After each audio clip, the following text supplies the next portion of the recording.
residents. In the midst of all the changes occurring here, many questions are being raised. Common among them, do we preserve our historic homes and neighborhoods, or allow them to be torn down and replaced with higher density neighborhoods that allow for more people? Another more existential question is, after all this rapid development and change is finished, will Nashville really be a better place to live? Will the culture and value of our city and its neighborhoods change so much that we no longer recognize who we are? To address these questions and others, we've assembled a couple neighborhood leaders, a local developer, a member of Metro Council, the director of Metro Planning Department, and a passionate preservationist. We'd like to start by welcoming the panel. There's a complete description in your program, but very briefly, we're going to go here from our far left to the far right, and start, of course, with Fabian Bedney. He is a member of our Metro Council representing District 31 and serves as the chair of the Council's Planning Committee. Welcome. Keith Binion is an active neighborhood leader serving the residents of Racia Heights neighborhood in Bordeaux. Elizabeth Elkins is board vice president of Historic Nashville. Their mission is to preserve the historic buildings that represent Nashville's amazing past and make our city one of a kind. Gordon Stacy Harmon is also an active neighborhood leader, serving the residents of Highland Heights neighborhood in East Nashville, and is a member of N2N's Metro Planning think tank. Lucy Kemp, who you've met, is the executive director of the Metropolitan Nashville Davidson County Planning Department, and Nathan Weinberg is co-founder of North by Northeast Development, an East Nashville infill developer with 8 years of building experience. Thank you for joining us today. I'll give them a round of applause.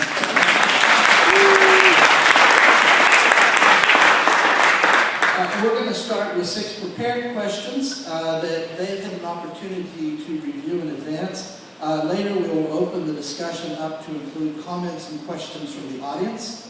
Now we want to be clear about one thing.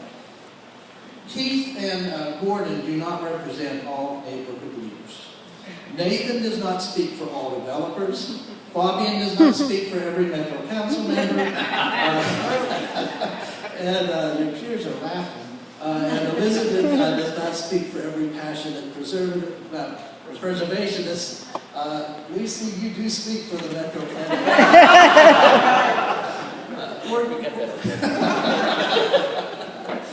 We're going to begin with a focus on the built environment, Nashville's homes and neighborhoods. Each person will have 2 minutes to respond, and we're getting our timekeeper up here so that we've already explained the rules of the game to our panelists. So this question is for everyone. There seems to be an assumption that preservation and change are incompatible. Is this true? From your perspective, what is preservation? What is change? And is there any way for them to coexist harmoniously? And we will let whoever feels led to speak first.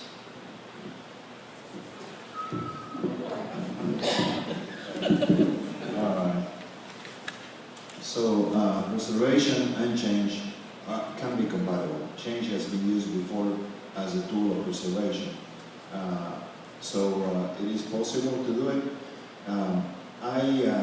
In my prior life, I ran a nonprofit in Ohio, and it was in an inner city neighborhood with lots of beautiful old buildings, and the neighborhood was under duress. People were using these old houses as crack houses, and our job was to preserve those houses, and we did that by developing the homes and buying them and fixing them with neighborhood. My job was to train the homeless in construction and write the specs to remodel the houses, and then we went to the local community. But we were preserving these homes. We were working with the preservation office of the City of Columbus. So it is possible. It's just how. I mean, it always comes to how. It's not an if, but how. I think that preservation is compatible with change. Change just happens. A lot of times it's not necessarily planned, but to keep the culture or the character of a neighborhood, there has to be some thought into what things are going to be left as is and preserved, and also working with the neighborhood leaders and the residents to help develop the change that's coming. Sometimes it's an economic thing that causes preservation to be sort of left off the table, but we need to be able to get the city officials to understand that there is some type of funding mechanism that's needed to keep the preservation of certain areas at the forefront. If we do a lot of changes in our neighborhoods and don't preserve the actual beauty that's kept or left there, we're going to see some things that just go by the wayside, and people will be pushed out of their immediate areas. I agree so much with what Keith said, and I also agree with Keith and Fabian that preservation and change are not at all separate things. And I think that I'm also a songwriter. I've been working on Music Row for 5 or 6 years. And with Historic Nashville, we're so focused on Music Row and the changes that are happening there. And that points to one really good example of preservation and change working together, which is RCA Studio A. Another great example of it working well would be Marathon Motorworks. So there are so many examples in our town where we combine change and new use of space with preservation. So I think it is key to think of them as hand in hand. We certainly cannot stop change, nor should we necessarily try to, but the importance is holding on to parts of our very interesting and amazing neighborhoods. So I look at preservation from several different angles. One, you want to preserve the buildings. A building like this is absolutely gorgeous, and it's iconic to the neighborhood, and it's an anchor to the neighborhood. So when you've got older buildings that harken back to different times, you want to preserve those. I look at change as something that's necessary. We have to adapt. Neighborhoods have to adapt. Where they can coexist is when you balance the preservation and the change. The change has to, in my opinion, solely my opinion, it has to be managed. It has to be at a certain pace that still allows the preservation to be there, but allows neighborhoods in the city to adapt to its changing conditions at a pace that's acceptable. And that's, to me, the biggest way that they can work together. Preserve and change. It can be a balance.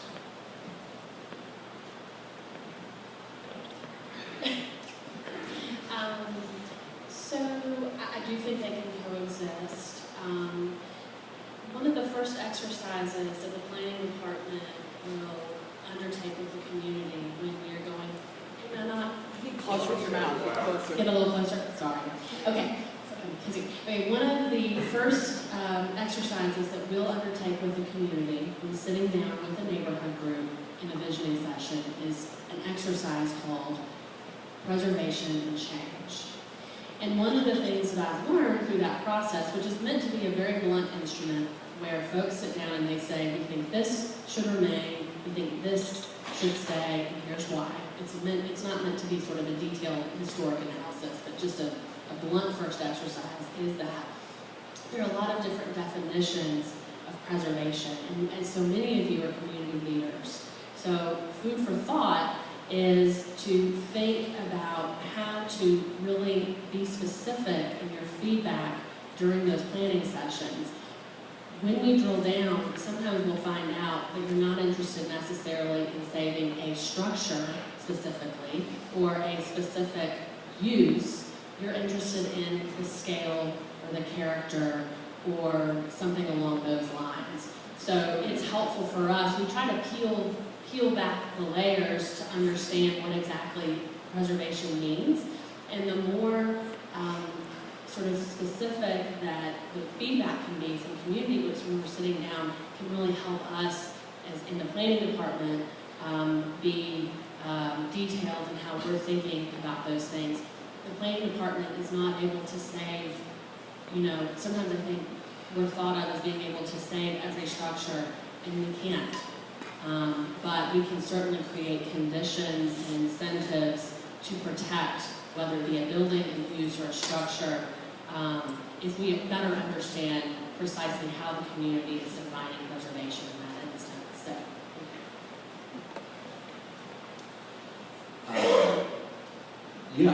preservation and change should exist in harmony, should be in harmony with one another. My job and the job of other developers around the world is not to destroy neighborhoods or the fabric of them. I think that that's a misconception. And I will speak on behalf of most developers and say that most of us are not out to accomplish that. Most of us are out to accomplish an enhancement of the neighborhoods. It requires, for those things to live in harmony, for there to be open and respectful dialogue. And I will say that in the last 8 years now of doing this, the discourse has become really toxic. And I don't think the toxic discourse leads to progress in any direction. It's very valuable. My definition of change versus preservation is about remembering, honoring, and preserving the components of a neighborhood that made it appealing to somebody like me. And change is about taking the pieces of those neighborhoods that don't speak to that thing, that sort of abuse the fabric of that neighborhood, and trying to amend them and make them part of that neighborhood again. And so that's how I see those two things working together. I don't speak for all developers, but that's how I see it. This next question is for Keith, Gordon, and Elizabeth. It appears to some developers that the only word neighborhoods and historic preservationists can say is no. Help us understand why no is the first response and what changes need to occur to transform this dynamic.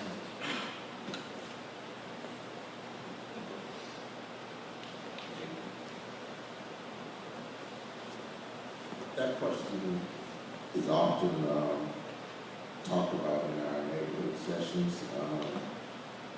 It seems that no excites people, it gets people involved because anytime something is coming new, we have people that will oppose and some will be for. But the reason the no is in my neighborhood is because it has been known to have inhabited or been forced to take all of the bad things that were not wanted in the Nashville area.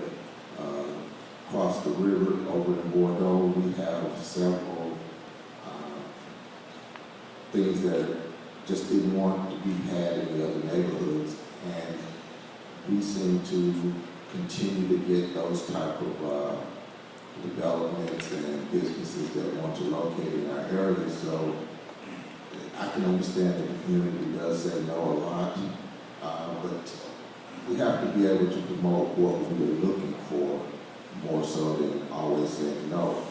Also, there's a healing that needs to take place for the residents and the community, because over the last 7 years, it's always been blighted things that have been added to the neighborhood, and we just happen to possess most of the things that people don't want in their neighborhoods, and that's still current today. So no is the first impression that you get, but we are working to establish what it is that we will say yes to and make sure that that's not.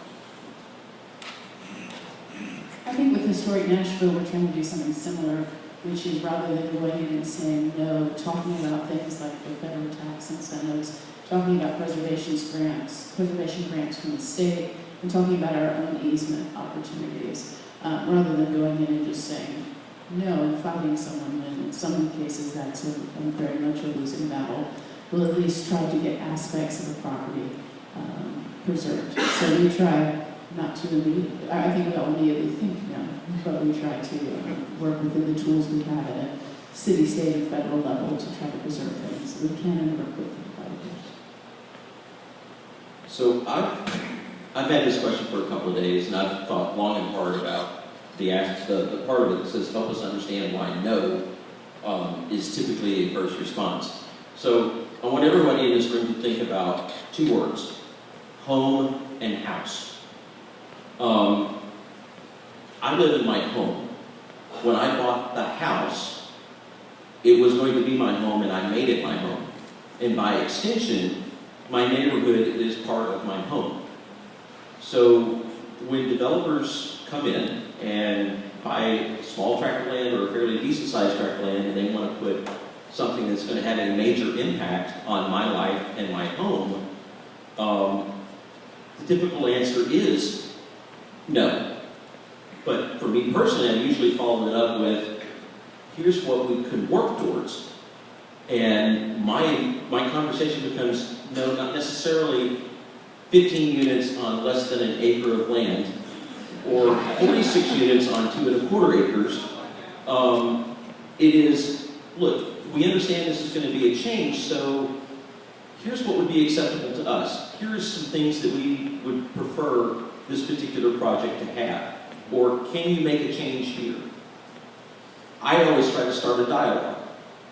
But the only thing that the developers hear, at least several that I have worked with, is the answer no. I've been called selfish before by developers.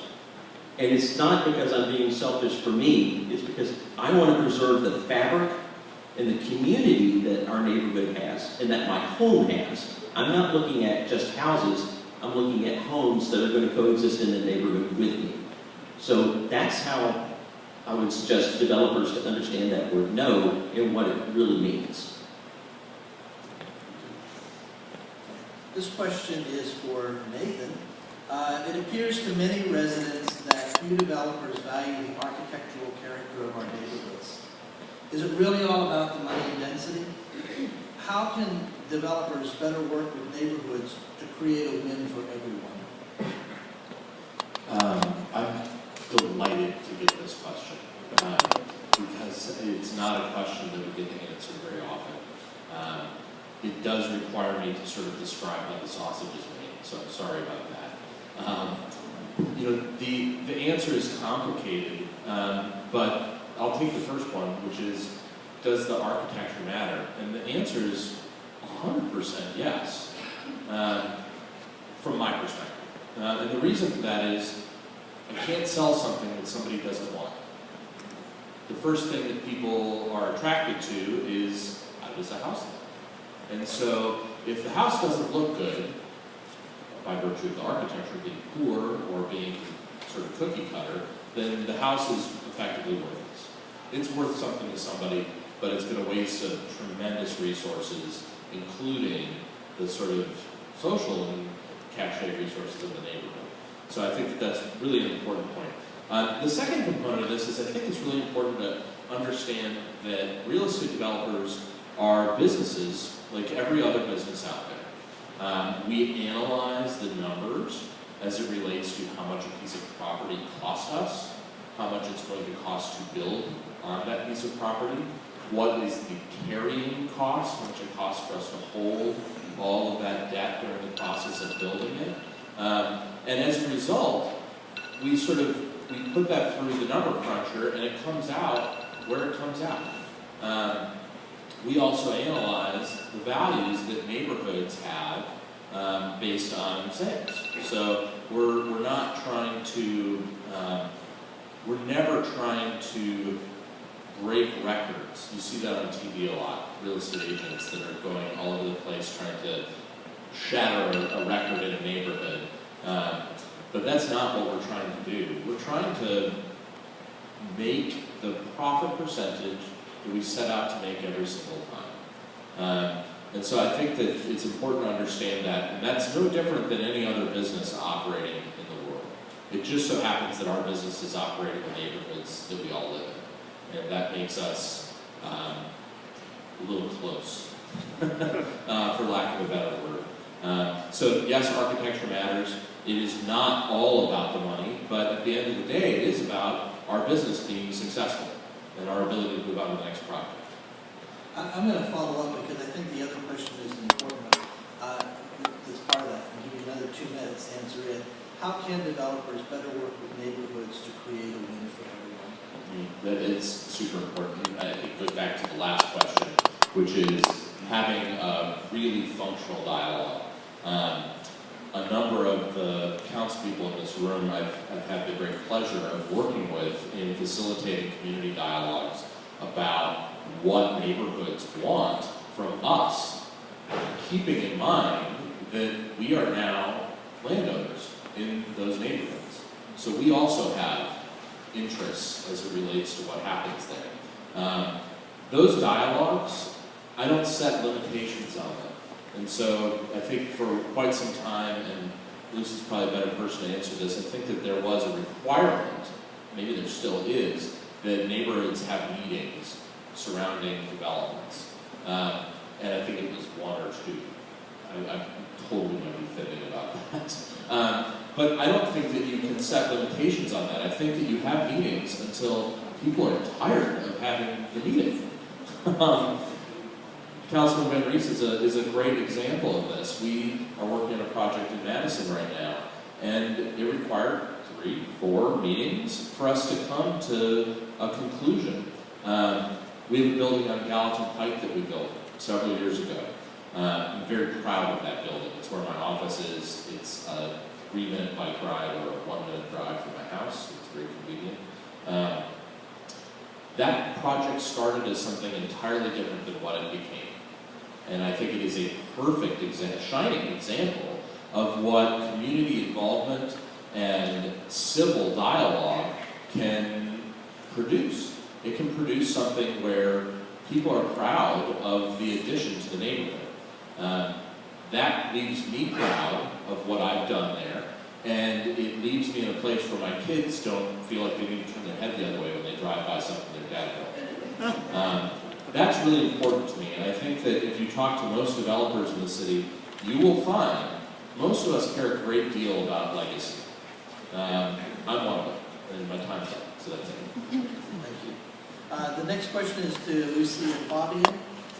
Many residents have recommended that Metro put the brakes on development in Nashville so that we can plan accurately for the impact that it will have on our neighborhoods and existing infrastructure. Is this realistic? And if not, what can we do to get ahead of all this growth? What do you recommend as a way forward?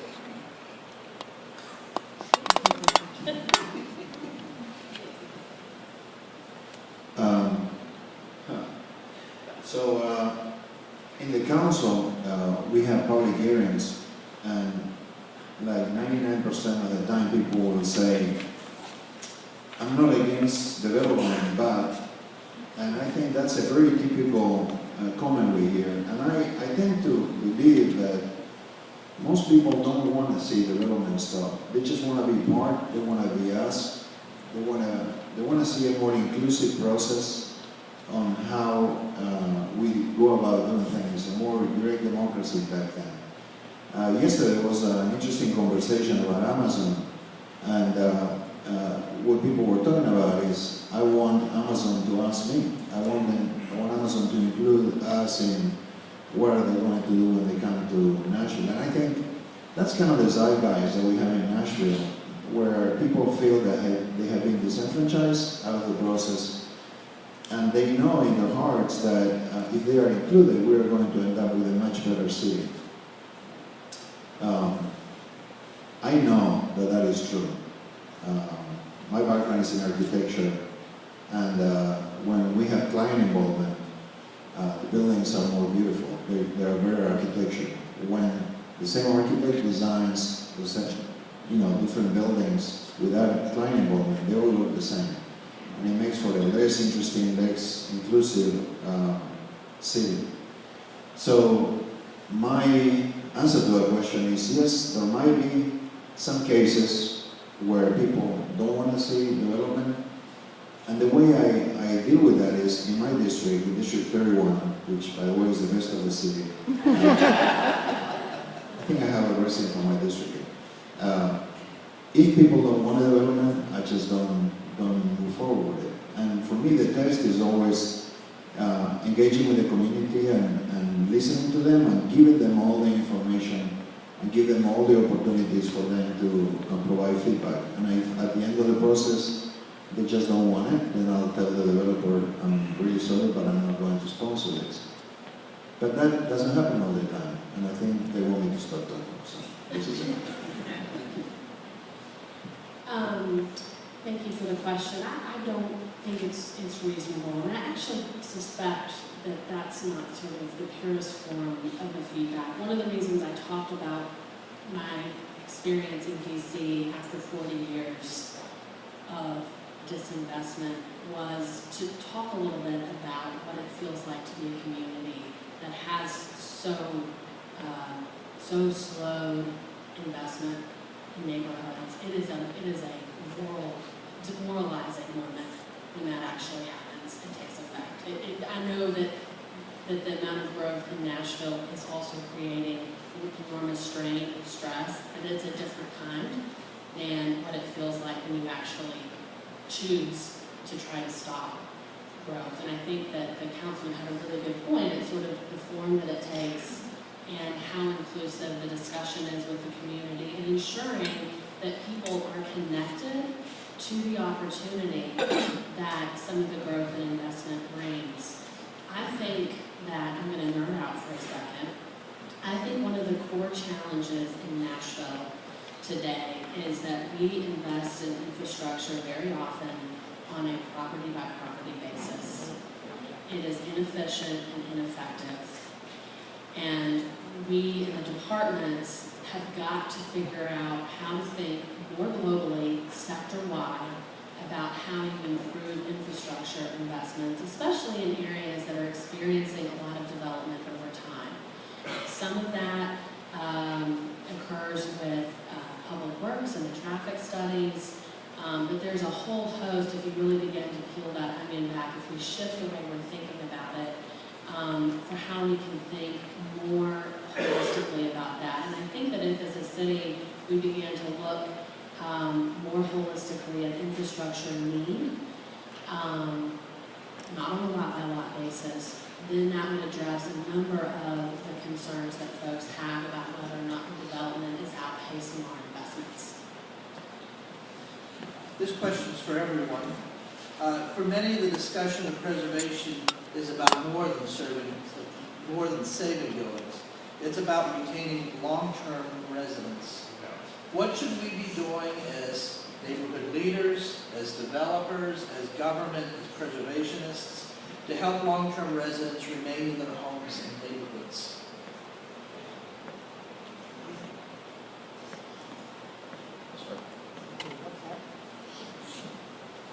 So, as the current chairperson of the Highland Heights Neighborhood Association, one of the things that I'm trying to implement in our neighborhood is a better sense of community. And it's not just in one particular socioeconomic class. It's across the board.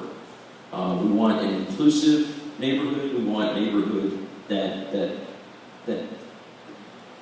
as a body, the neighborhood association wants to encourage that community. So we keep our ears open for things that happen. Young lady passed away, I believe it was in November, and her young son was pretty much left orphaned, staying with a great aunt at this particular moment.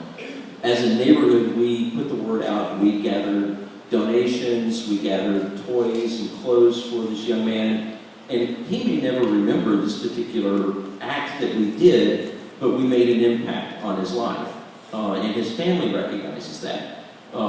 So being proactive and taking on things that help keep people engaged in the neighborhood, and to think that, yes, they do matter to their neighbors, is one of the primary focuses that we're trying to change in our neighborhood. There's any number of examples that I can give, but that's for us, looking at the question here. We want to retain those long-term residents. We don't want to give them reasons to think they aren't cared about. and that the only way they can really get ahead in life is to move out of the neighborhood. So anything that we can do to improve situations or improve the lives of our neighbors that may not be as fortunate as some of us, we want to look at, and we really try to keep that in mind in our neighborhood meetings and when we get together as neighbors to talk. So one way to do that is to tell the state to stay out of Nashville's business.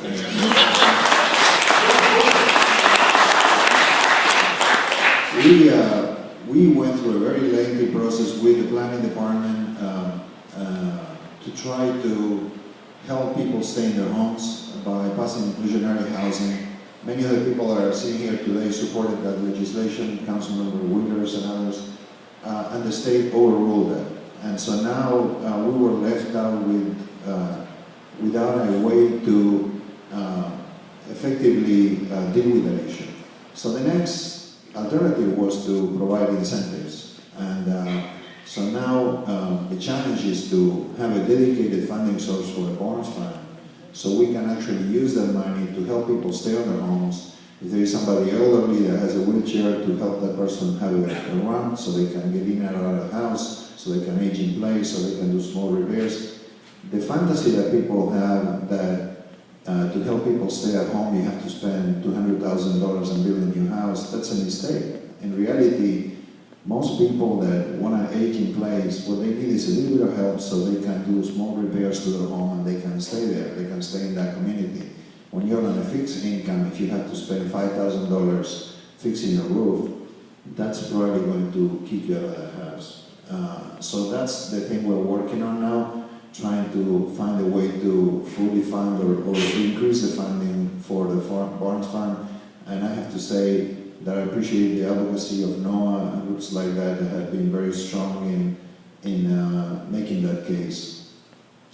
I also want to caution us, when we talk about preservation of communities, to stay away from I'm an immigrant, and many immigrants are in Nashville now. We've been moving to the city for many years. But we have to be careful of the dog whistle of saying, I don't want people to move into my community because they speak a different language or they are not welcome here.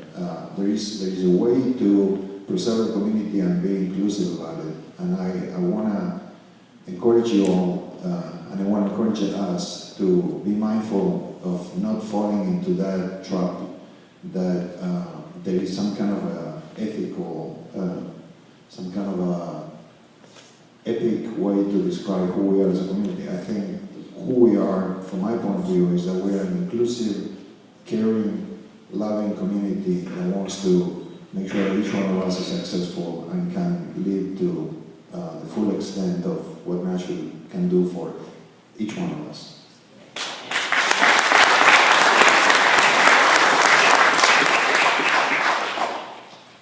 I agree that people should be able to age in their homes and continue to live there. However, it does create a problem if you're going to keep the home up to codes and the funding is not available if you're on a fixed income. Education may be one of the tools that we can use to help individuals who are faced with this problem. We need to find a way to promote ideas or sources of people that will help you stay in your home. The new developers that come are not necessarily focused on people staying there. They're looking at changing, and they have a plan in place which sometimes is very different from what the residents that already live there see. And that's one of the things that keeps us from moving forward with the discussion, because the ideas that come forward to change don't include the people who live there. If we're going to make Nashville the it city, or it is the it city now, we're going to have to find a way to keep people where they are, help them to stay and participate in the new growth, because it's not available to everybody. It's only for a few that seems to be reaping the benefits of the new big city. And that's not fair to people who've been in their homes for 40, 50 years and reaching that age where they need to just kind of take it easy and live out the rest of their lives. They're being uprooted and having to move to totally new circumstances, and that just doesn't seem right. We need to have people in our government who want to do the right thing. So one of the things I would say to help this issue is to participate. Don't let it just be up to someone else to do. Get involved and promote how we can help people stay in the neighborhoods that they've grown up in.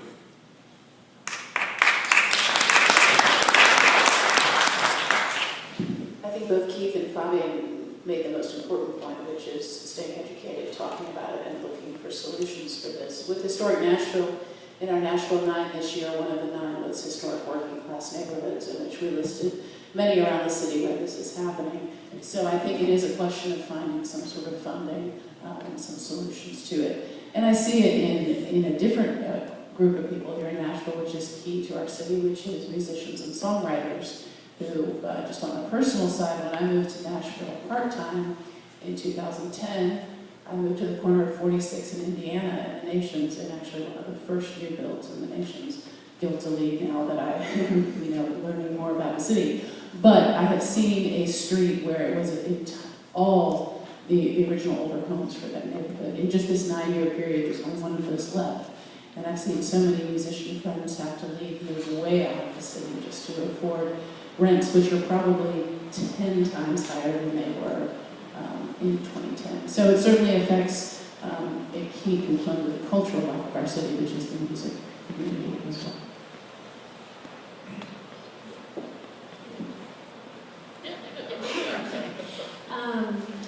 So I think there's sort of an interesting juxtaposition in this question. It would be great to sort of get community feedback and direction on this. A lot of research has suggested to us that one of the best ways to address affordable housing issues and to continue to attract folks of all ages and income types to neighborhoods is by providing a diversity of housing types, different floor plans, different types of units, and that is a way of allowing sort of the market to respond in a meaningful way to different income types, different needs, and the like. Very often, that very sort of diversity in product type is very different from the existing homes.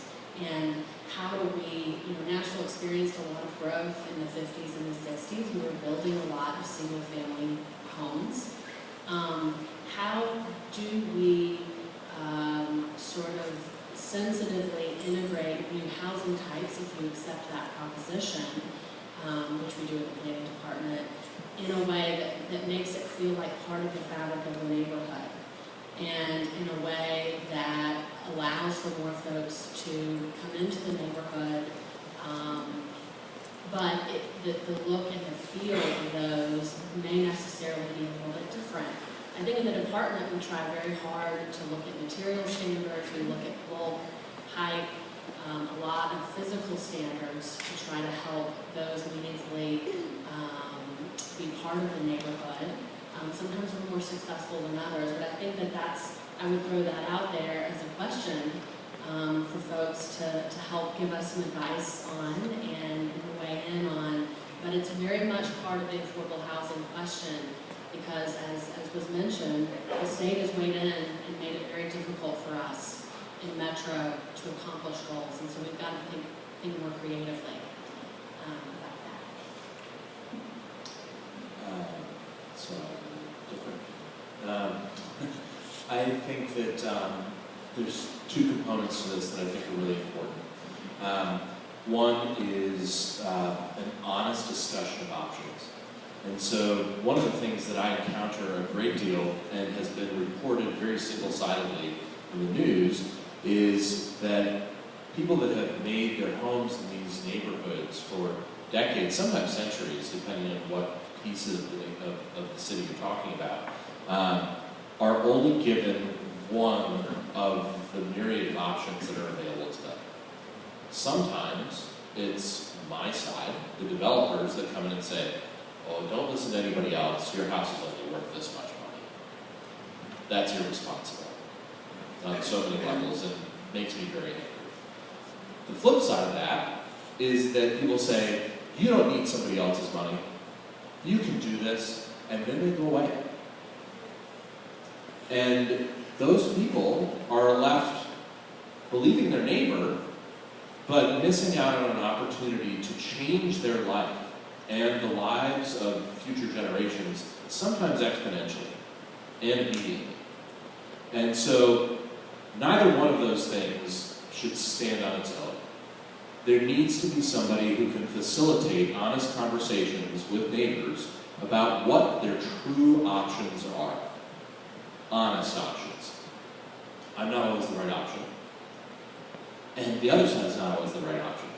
But having a clear understanding, unbiased understanding of what your options are, will lead to the right decision making. The second component of this, and I know my time's up, so I'll be very quick, is I think that the focus on infill development and development in general in neighborhoods needs to have a secondary conversation, which is, if we're talking about keeping people in their neighborhoods and continuing to incorporate them into the fabrics of the communities that they started, then we need to talk about the secondary services that are available to them. And I think that Gordon mentioned this for just a second. I think it's really important. I have been screaming from the top of my lungs that if we're going to have honest conversations about affordable housing in this city, that we have to have immediate and honest conversations about affordable childcare. And if we're not going to have those conversations, then the affordable housing doesn't matter at all.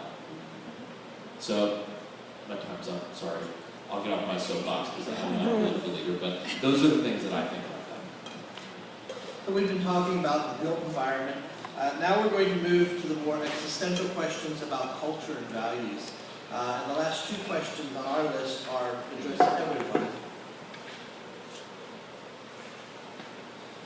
One of the ways a culture is defined is through its values.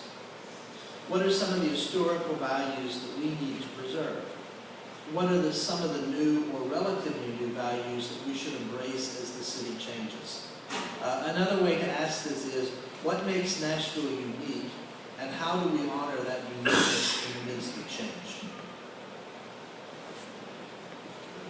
I'll start, since I haven't got I think that one of the things that makes Nashville most unique, and I feel like I now get to call myself a Nashvilleian, I've been here 11 years, so I get to see at least one cycle of change, is that there is tremendous diversity in Nashville that goes wildly unvalued. And that has been a political, it has been a municipal, and frankly it's been a state policy to hold back certain neighborhoods here through geographic, through zoning, through all sorts of political measures. And I think that that alone is the thing that prevents a lot of neighborhoods from moving forward. I won't mention their name because I think that you might get boos or cheers. But there is a council person who, for better or for worse, has been working very hard to change zonings in their neighborhoods to uplift the members of those communities that have been held back by the availability of commercial investments in their neighborhoods, industrial applications in their neighborhoods, things like that. Valuing the neighborhoods and the diversity in them is about recognizing that no one puzzle piece is going to fit in every single neighborhood around the city. And so having really strong neighborhood associations like the Nations. The Nations has one of the best organized neighborhood associations I've ever seen. I love it. Committees upon committees to help people guide developers and other people in the right direction. And so I think that relying on those communities themselves to decide what it is that makes them special, and then having a group of leaders from those communities share that is what answers that question.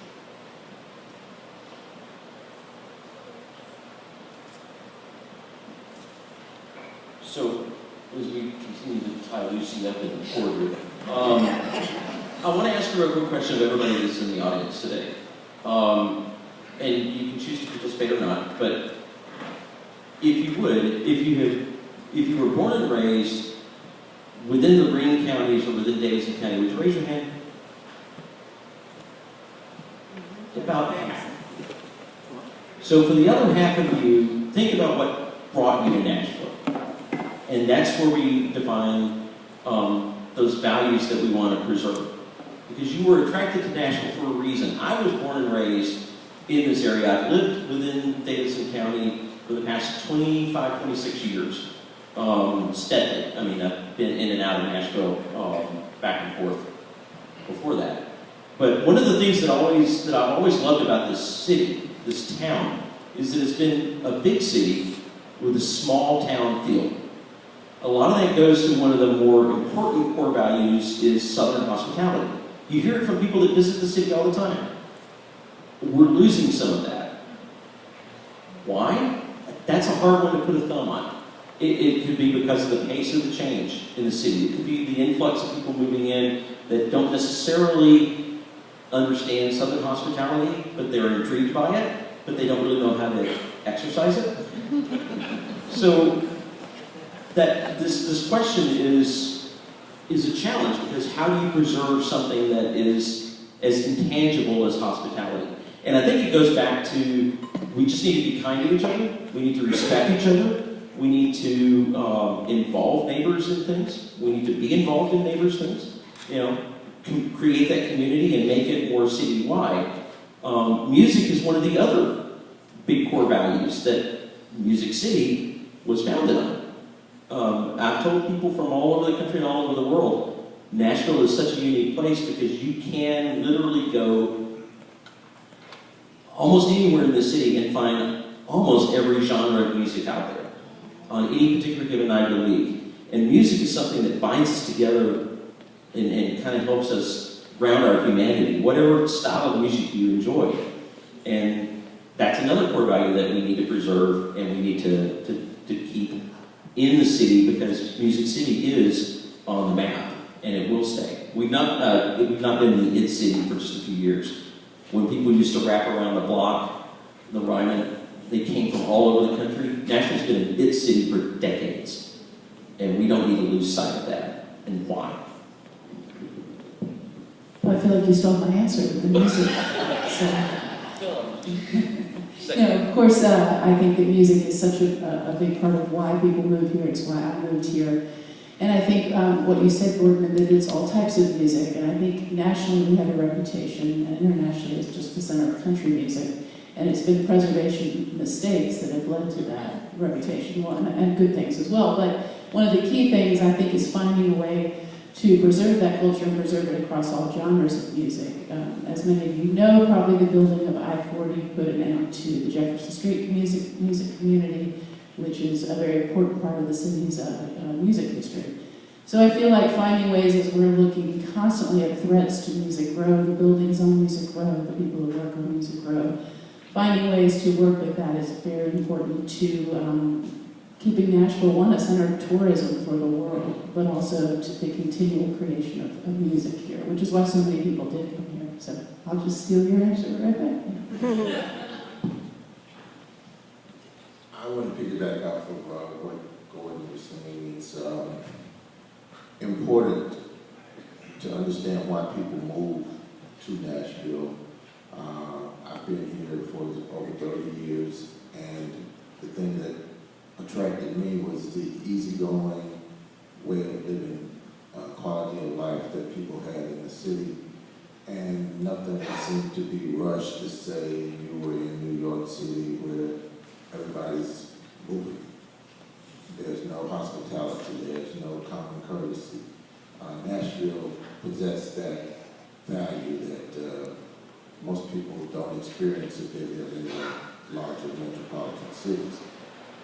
It also has the relationship of urban versus suburban, rural, that is a unique mix that you don't see in a lot of bigger cities, because in the larger cities you see a lot of just housing, urban, just everything is all cluttered and stuck together. Nashville is not put together that way. We have unique, individual sort of village neighborhoods that should be preserved. We are growing, so the way that we bring the density in has got to be managed. The people that live in, say, the suburban areas are blessed to have that quality of life, but now they're looking at, some of them are coming back into the inner city, and I don't know if that's a good thing, because I wouldn't want to be mixed in with high-rise apartment building after apartment building after office building. That's not my style of life, and I hope that we can figure out a way to keep that cultural value as we grow to the outskirts, because my area of town is sort of rural suburban, but we do need the density. It's just a matter of how we can put it into that mix.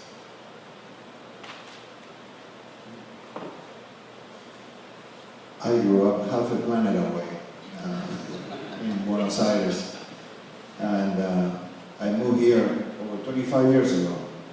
I could have moved anywhere, and I moved and I stayed in Nashville because I love the city. And I think most people that didn't grow up here probably share my sense that this is a great place to live, to raise a family. There was a French philosopher that said, to domesticate the minds, you have to domesticate the bodies. And if we deny people the ability to shape their built environment, we are also denying them the opportunity to shape the culture and to shape the place they live. So it is important that we, in the government, go out of our way to not to disenfranchise people, to give them the power to decide and to shape and to build the city in a way that expresses who they are. If we do that, then that culture, whatever that culture might be, that is bubbling right now in all the corners of Nashville, will be successful and will thrive. But if we deny them the opportunity to decide, to make decisions, to shape the type of city they live in, they'll stop participating. So for me, it is important.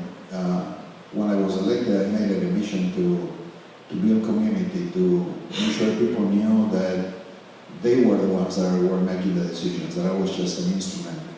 And I think that's what we need to work at. We need to, as government, we need to make sure that we all know that you are the ones that are going to be deciding what type of city we live in. And if we are successful in that, then that culture, that zeitgeist that I was talking about before, will continue to thrive, will preserve the parts we like, will change or transform or improve the parts we don't like, and will continue to be a great place. And I'm being told that I'm talking. Anyway, thanks for inviting me. Last question from us, and this one we're just going to do a 1-minute answer on. Who's making sure that Nashville's culture is not being lost in this period of rapid growth and development? Whose job is it anyways? I think we're all responsible. We're all responsible for ensuring that our culture and values are retained. When I first came to Nashville from Washington, one of the first things that struck me is the almost dangerous politeness that we have as a city in traffic situations. Nobody ever honks at you, and people will sit. Have you noticed this? It's like, no, you go. No, you go. No, you go. And it's sort of like, I found this old email that I wrote to my friends back in D.C. I was like, this is really fascinating. And I'm from Little Rock, so I mean, you know, but it's not this. But I think that we're all responsible. So several folks have mentioned music and Music Row, and the planning department has been involved in sort of an assessment and a thought about future land uses on Music Row. And I want to use that just as a lens for this one question. Much of the discussion has been around preserving historic buildings on Music Row, which is really important. I think one of the most interesting questions around that has also been how do you preserve and grow the music industry? If that is an important cultural and value that identifies this city, it makes this city really distinct. And so how do you both preserve the built environment but also industry? And I think Nashville is a city that is can-do and is one that has a history of sort of making some of those distinctions. And it's a wonderful place to plan in, and a wonderful place. I think when I first came here, I took the plunge and went down to Broadway one night. And one of the things that surprised me is when I walked into one of the music venues, there were people of all ages sitting and enjoying the music. And this old couple, they looked like they were maybe 80, dancing on the floor. And I just thought, that's wonderful. Because if you go to Adams Morgan in DC or Beale Street or New Orleans, it's just tourism, you know? And here there is still that authentic connection, I think, to the sort of local and tourist sort of relationship. I think short-term rentals has maybe degraded that a bit and made the distinction between what tourism wants and what we as communities want much more strained. But anyway, since I didn't answer the last question, I emerged, but they all have to do that. Who else? You, yeah. I'm not shy. I agree with Lucy on that it should be everybody's responsibility to try to preserve our culture. And the question should, in my opinion, who should make sure that Nashville? And the answer would be all of us. We all have a responsibility to not only preserving the cultures that we have, but also embracing new cultural identities as they grow in our city as well. And Lucy, I'm not sure what street you've driven on, but I rarely ever have somebody not bombhead me. Maybe they're just saying hi, and I don't realize that. But it is more of a personal responsibility, and as you go back to your neighborhoods and you go back to your homes, think about that. I mean, civil discourse, as what Nathan mentioned earlier, is incredibly important when we're talking to developers. And that should be something that even if, no offense Nathan, even if the developer doesn't engage in civil discourse, we need to be the better person and make sure that we keep it civil as much as we can. That's how we preserve it. We practice it. And that's really what I see as the best solution to making sure preservation of some of our culture happens.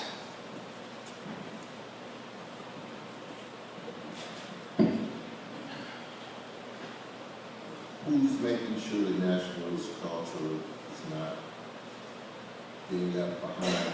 I think, like everybody else said, all of us are responsible.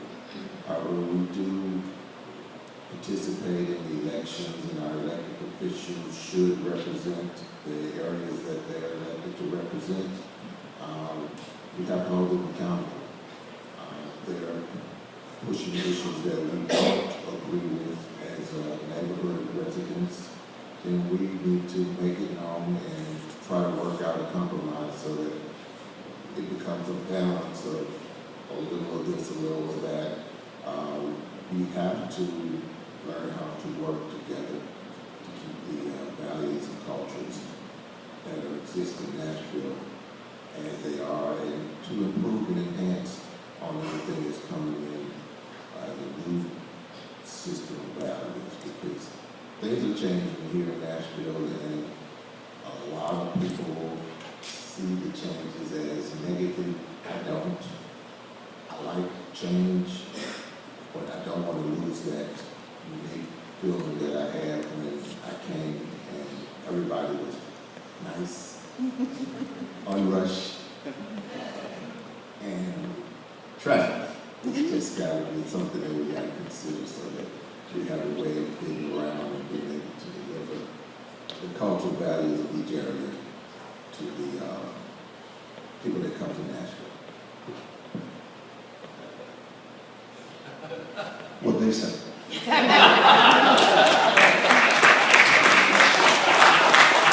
Thank you all for being here. I mean, you are proving that there is a way to do this right, and I really appreciate each one of you coming on a Saturday morning when you probably would want to be at home and, you know, being nice and cozy. Thank you for being here. It makes a world of difference. So give yourself a round of applause.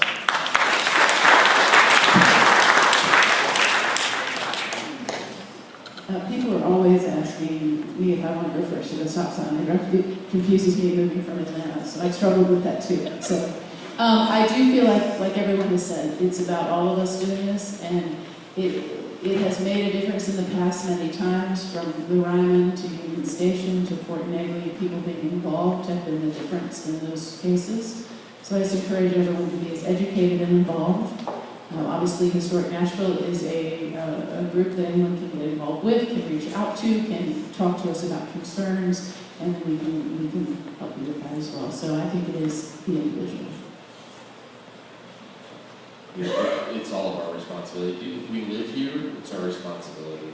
If somebody is coming from outside to change what we think about something, it's not their job. It's our job to show them, share with them what we need as a community. So it's just me wanting to hear my voice, I guess. But everyone on the panel said it correctly.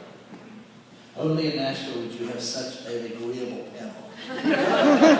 So now it's your turn. You'll have questions and comments, and if you have a comment, 1 minute on the clock. Otherwise, I'm just going to walk down this row and try to get everybody. You went off, your mic went off. Are we on again? No.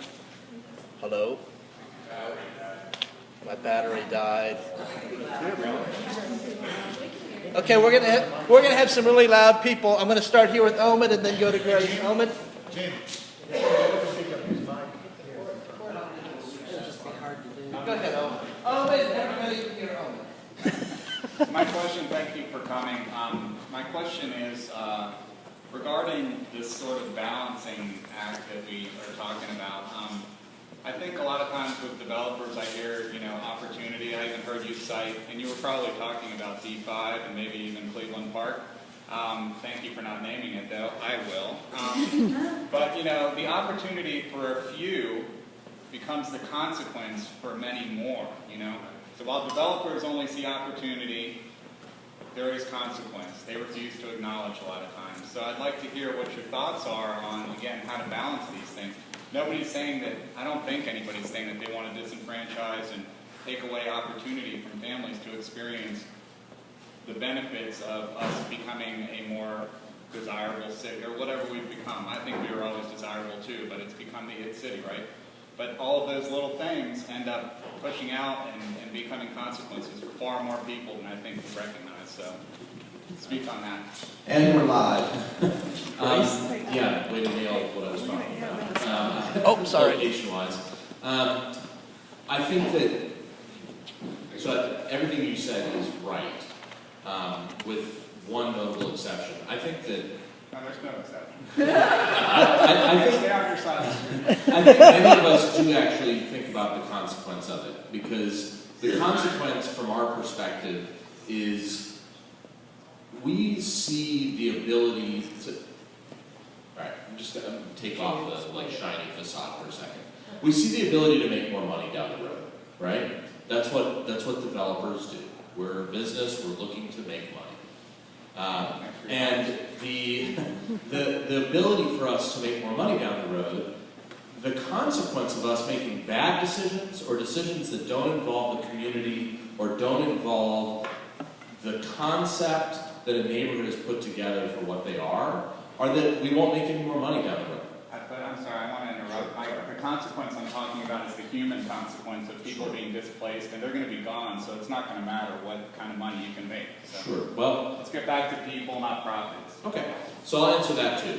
I think that from my perspective, because I don't speak for all developers, I do care a great deal about the people that live in those communities. I care a great deal about the people that live in the communities that I build in and the ones that I live in. I care a great deal about their ability to thrive and to remain active and vital members of the communities in which they live in.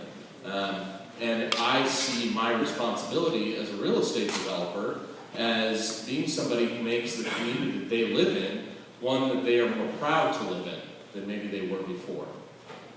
I won't say that I'm always successful at doing that, but if we want to talk about the human consequence of development, I think that there are some developers out there that don't care. I don't think I'm one of them. Right.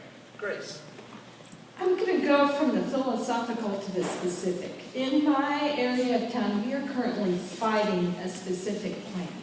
This specific plan is for a 1.5 acre property that was zoned for 190,000 square feet of construction. And the original proposed specific plan that was approved by the Planning Commission and Metro Planning was for 380,000 square feet that would dump out about 4,500 additional trips at an intersection that's already gridlocked during rush hour. So basically my question is, the only reason this isn't happening and that they have now revised this proposal to 320,000 square feet, which is still too big and still generates too much traffic, is that one neighborhood had to invest the money to fight it. So basically, I'm saying, I want you to understand that we feel like we're under assault and that the mechanisms that are there to help us are not doing that. The only reason that they are backing off on their original proposal is that Richland West End invested money in signs and invested money in other things to fight this proposal. So what mechanisms are in place? It seems like the safety net failed us. So we're having to step forward and fight that battle because the Planning Commission and the Planning Department did not do that for us. You're overwhelming our infrastructure and not providing for, requiring developers to really truly look at that when they deliver a plan. So I want you to react to that.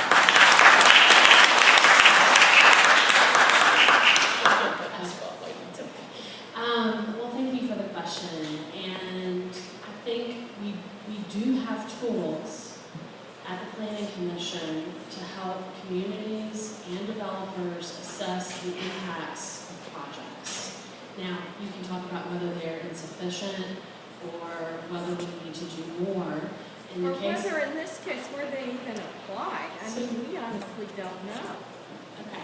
So there were two issues with this case. So this is a project off of West End near Murphy Road, for those of you who aren't familiar with it.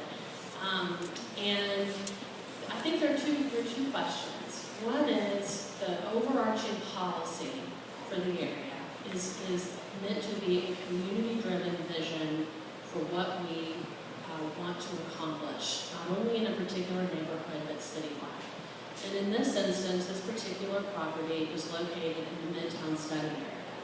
Now, you may find fault with that community plan today, but when it was initially developed, there were lots of community meetings and a lot of community input about where development is most appropriate.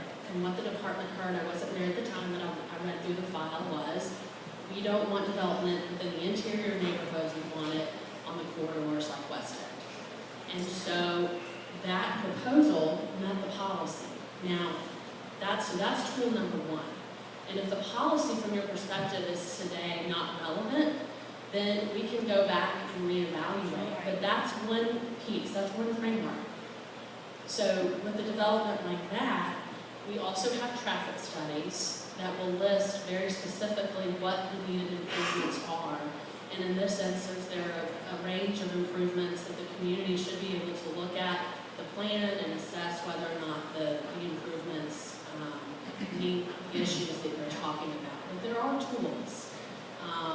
And I think there is a bigger picture issue going back to the first question, which is, what as a community do we want to think about? What as a community do we expect when it comes to where development is appropriate? We tried a model in the 60s and 70s where we just spread development uniformly out. We did a lot of greenfield development, and we heard from folks, we don't want that. We really want to protect the interior of our neighborhoods. You've got to build development on the corridors. And so that's really what's happening in Nashville next. So maybe it's in a scale you don't find appropriate, we can talk about that. But the fundamental principle that the development belongs in the corridors is how the department's policy framework is structured. And so if we want to revisit that conversation, we should, but it should be done community by community. That partly addresses my concern, but I will say that specific plans don't just occur in areas like this. They occur in the middle of neighborhoods and do disrupt, do. Does everyone hear the question? The question is around specific plans and what they are. And here's, I have to say, specific plans are kind of sometimes I love them and sometimes I don't find that they work. I'll tell you. But this more often than not, if we say to a developer, we don't think a specific plan is appropriate in this instance, the community and the councilman will come back and say, no, we have to have a specific plan because we want to be able to see exactly what's going to be built. And so I get a lot of complaints about specific plans until they're occurring in someone's neighborhood, and then they say, no, we want a specific plan because they include standards that create a more predictable development. You know exactly where the buildings are likely to be oriented. You know the number of units. Now, I will say, I think some work that we as a department need to do, and we need the help of council to accomplish this, is to update Title 17, the zoning code, so that we're not relying on specific plans so much. Zoning codes can have form-based codes. We have a form-based code downtown. We're relying on specific plans to basically cover for gaps in Title 17. And so if it is a desire of the community to limit the use of specific plans, we are happy to link arms and make that happen, but we've got to fill in those gaps in Title 17. We've tried this before, and we didn't have the support at the department to do it from community groups and frankly council. So I'm happy to do that with you. I suspect getting off of the specific plan sort of expectation will be very difficult in Nashville today. But I'm happy as a department that works on those to look at that. I see a lot of benefit. So thank you. Carl. Can I tag on right quick? I'm sorry, I want to address your point for just a second. Some of you may have heard of the Metro Planning Think Tank today for the first time. But to address your question, I think a lot of times it's more of an investment in time than it is in money. Because we find, as neighbors and community members, we find out a project is going on after it's well into the process. We don't have a tool or a resource to be able to offer the feedback. So it takes a big investment in personal time for people to find this information out and to go after it. Part of what we are doing with the Metro Planning Think Tank is to encourage change in notifications, change in communication, change in involvement. So while it may seem a lot that things aren't changing, we are working really hard on the think tank to incorporate some of those changes to address these concerns. Because living in Highland Heights, we had some challenges, and there were a group of neighbors that banded together, and we invested the time to make the change. It was interesting the first time I went to one of these gatherings, and I heard similar frustrations from people all over Nashville to what I had experienced. And when we first sat down as a think tank body, and we sat down as a group, those same frustrations came from all corners of Davidson County. And it became clear that what we have to do is find a way to make that change. So changes are coming. I don't want you to feel like it's a frustrating, never-ending scenario, but just to let you know. That's helpful to know, because that is how I feel. Exactly. I've been there, and I still do, in a lot of ways, feel the same way. So By the time you find out it's supposedly a done deal, and then you have to fight.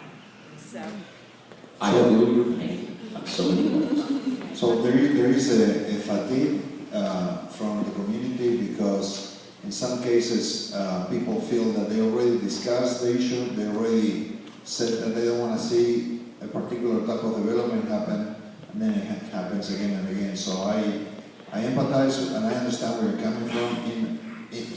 Many of us in the council, I've done it in my district. At the end of the meeting, I'll say, you guys want to have a follow-up meeting? Do you want to discuss this anymore? The they'll say no, and I won't allow you to come bring it again. So many times it's the gatekeeper that is an issue. Now there is a tool, is you can do a moratorium on development, but it has to be brought by the councilman. And because of state law, it cannot be very long, but there are ways to freeze development in a particular part of the city, but you have to have a relationship with your council member that will do it. I do hope that, and I understand that many of you are frustrated because you are fatigued about again and again having to fight some of these things. Please don't give up. We need you. And one more thing I want to say, we have the Vice Mayor in the back. I see Vice Mayor Shulman. And I see Council Lady Berkeley Allen, who's awesome. She's back there. So I just wanted to recognize that. Thank you. On this issue of preserving the special character of Nashville, I came here very intentionally 21 years ago to have a warmer city, a more affordable city, a more livable city. And I also found out, without knowing it, how much more democratic a city it was than where I had lived before. At 17, I went to live in New York City in Manhattan, working for the minimum wage for Barnes & Noble when they had one store as a stock clerk.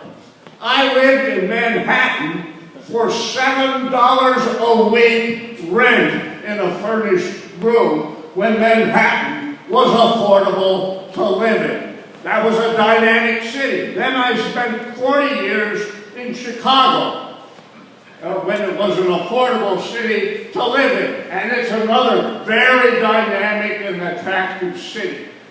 But I was one of the best known public activists in Chicago, and I never even went to meet my member of the city council.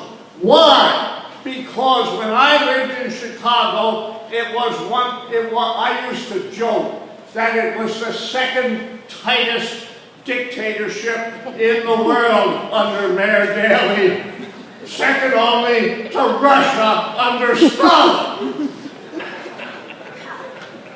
I came here to be warmer, to do urban agriculture. And so why are we subsidizing, encouraging explosive growth that is causing so much stress and dislocation, particularly for the poorest, for the homeless people, for the regular working people in Nashville? But when I got to Nashville, I was surprised to find out how democratic our government was. That when I got involved in some public issues here in Nashville, I got to know at some point as many as half the members of Metro Council.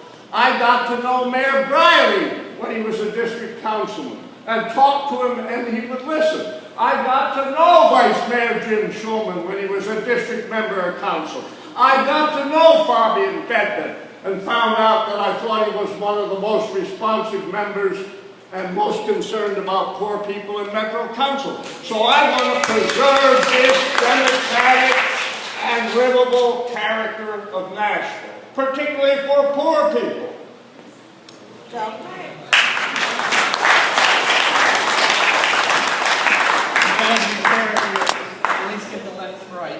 Hi, first off, thank you all for attending. This is my home church, and we were really glad to be able to make this facility available. One of the things I've been going to commission meetings, and one of the things I've found about the commission is it's probably the most transparent department in Metro. Because you can go, I've been participating in 2 charrettes in our neighborhood, and for those folks that think it doesn't make a difference if you show up, we show up to commission meetings when zoning changes are made in our neighborhood. And it used to be we didn't know. Now we manage to educate ourselves and inform ourselves. But one of the things is now when the zoning change comes to the commission and it's in our neighborhood, the first thing they ask is, have you seen your neighborhood association? Have you talked to the neighbors? Have you worked with them? They will not pass on anything until the developers are going back into the neighborhoods. Now, that's being run around recently by certain circumstances. But you can make a difference with the commission, and I think in Highland Heights, which I'm a member of, we are trying very hard to balance the needs of the people that live there historically with the needs of growth that will provide services, because frankly, we're in a desert in terms of food and everything else. But I wanted to share that I was at a charrette for Dickerson, the big build on Dickerson between Trinity and down in the Buffaloes. And I was interested in talking to a few developers that were along there, and their idea of density bringing businesses, you hear everybody say, well, we're bringing coffee shops. I don't know about you, but I make my own coffee, all right?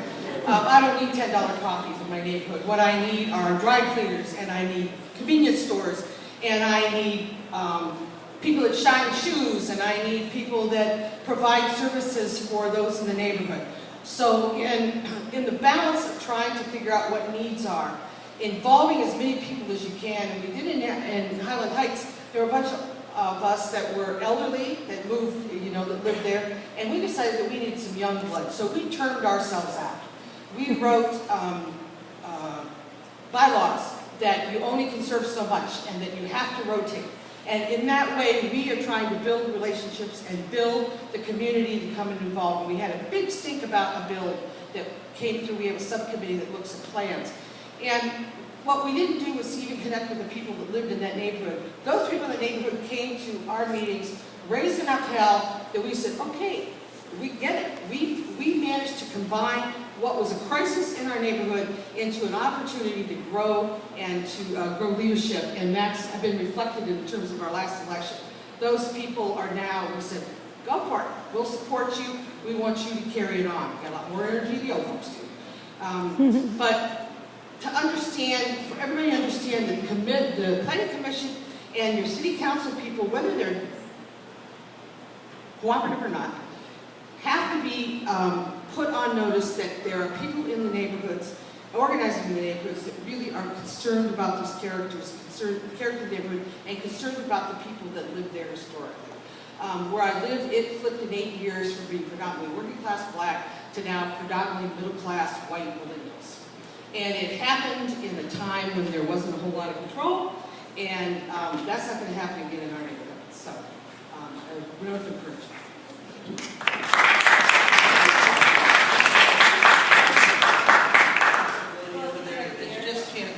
She's been moved.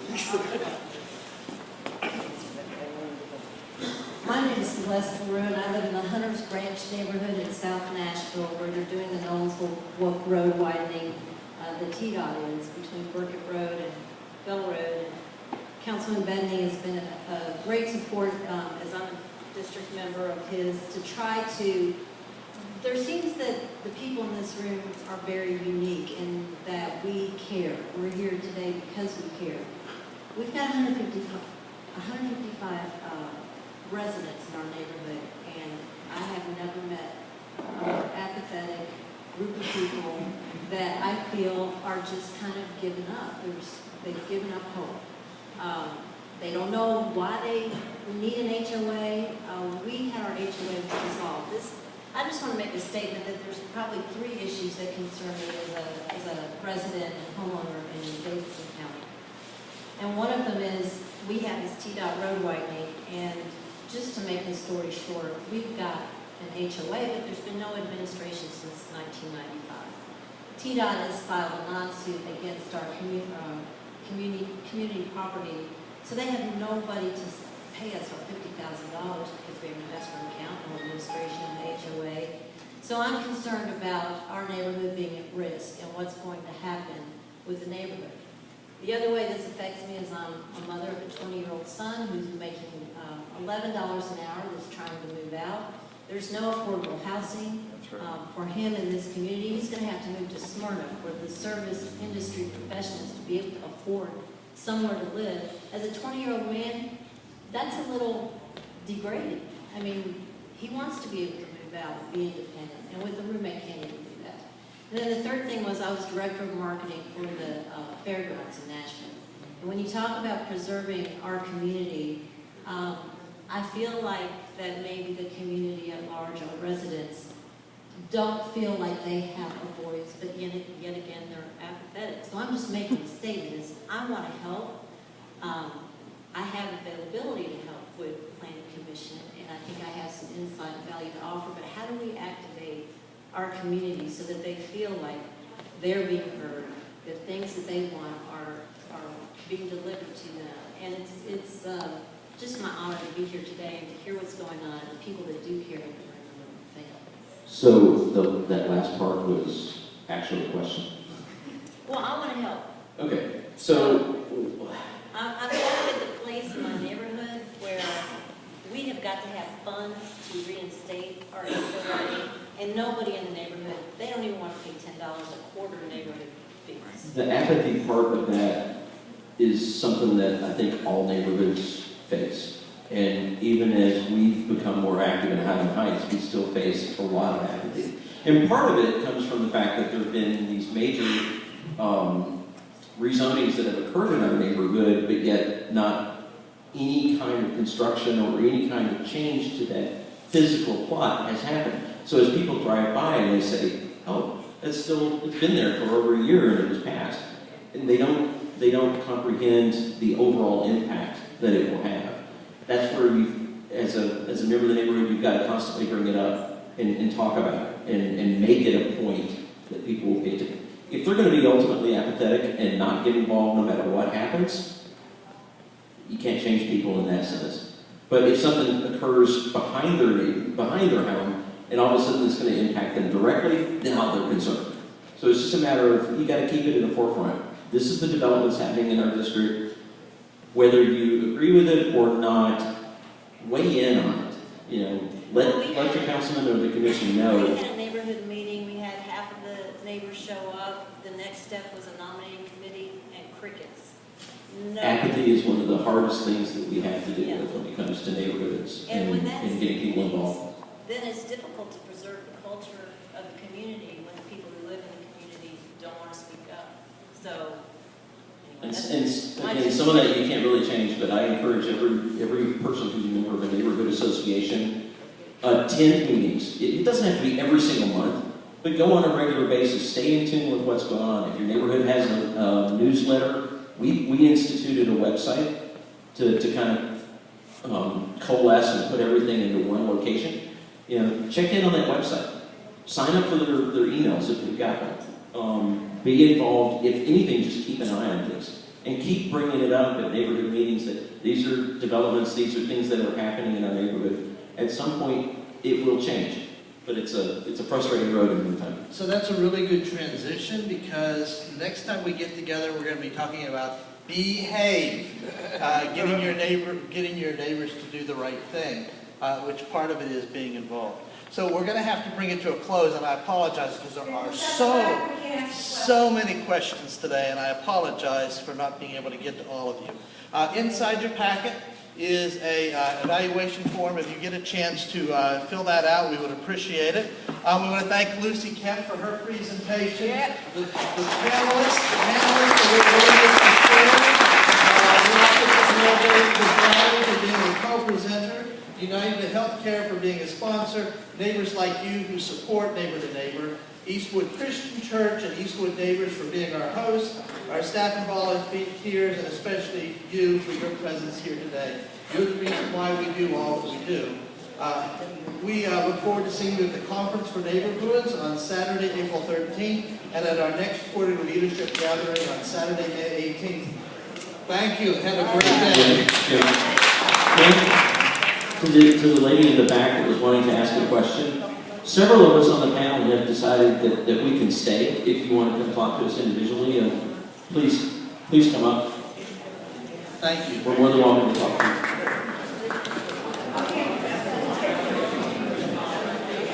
Okay.